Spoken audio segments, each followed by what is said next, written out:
उसके बाद भगवान जो है स्वधाम चले गए। मार्ग में जब आरा भगवान आ रहे थे ना, तो हिरण्याक्ष नाम का एक राक्षस मिला। भगवान ने उसका वध कर दिया। राजा ने पूछा, हे गुरुदेव, हे सुखदेव जी महाराज, बताइए ये जो पृथ्वी है ना, ये रसातल में क्यों डूबी हुई थी? और हिरण्याक्ष कौन था? हे गुरुदेव, मुझे विस्तार से बताइए। सुखदेव जी महाराज कहते हैं कि राजन, कश्यप नाम के एक ऋषि थे।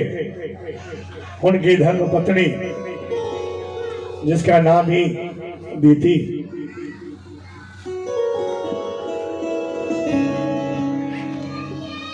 एक समय कश्यप ऋषि की धर्म पत्नी दीति शाम के समय बढ़िया तैयार होकर के, बढ़िया श्रृंगार करके अपने पति के पास पहुंच गई। जाकर के अपने पति के पास जाकर अपने पति से काम और भोग की इच्छा प्रकट की। किसी ने कहा, अरे देवी, ये समय जो है ना काम के लिए नहीं है, इस समय काम के अधीन होना ठीक नहीं है। अरे ये समय शाम का समय और गोधूली के बेला का समय, जाओ घर में जाओ और भगवान के सामने दीपक जलाओ, तुलसी के सामने जा करके दीपक लगाओ। तो सुखदेव जी महाराज यहाँ पर कहते हैं कि जो स्त्री सौभाग्यवती होती है ना, उस स्त्री के अंदर माता लक्ष्मी का अंश होता है, उसके अंदर लक्ष्मी का वास होता है, कभी लक्ष्मी नहीं जाती। और शाम के समय, जब शाम का समय हो जाता है ना, जिसे हम गोधूली बेला कहते हैं, दिया बत्ती का समय हम कहते हैं, लक्ष्मी नारायण घर घर घूमने जाते हैं, भ्रमण करने जाते हैं।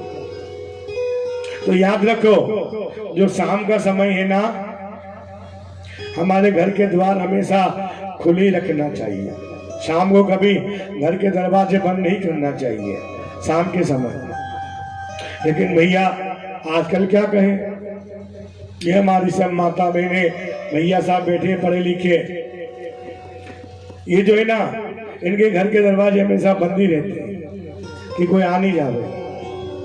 दरवाजे दिन भर बंद रहते हैं, खुलते ही नहीं।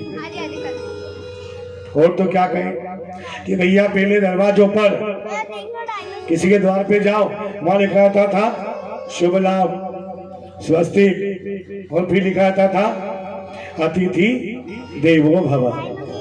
द्वार पर ऐसा लिखते थे ना कि अतिथि देवो भव, ये द्वार पर लिखा जाता था।